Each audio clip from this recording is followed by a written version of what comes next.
शान्ताकारं भुजगशयनं पद्मनाभं सुरेशं विश्वाधारं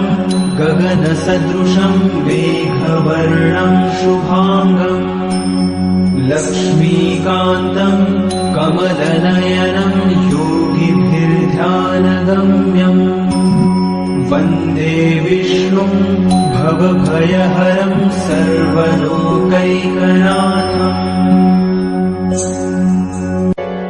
शान्ताकारं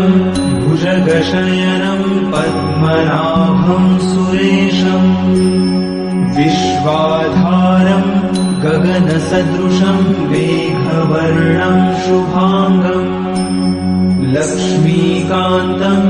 कमलनयनं योगिभिर्ध्यानगम्यं वन्दे विष्णुं भवभयहरं सर्वलोकैकनाथम्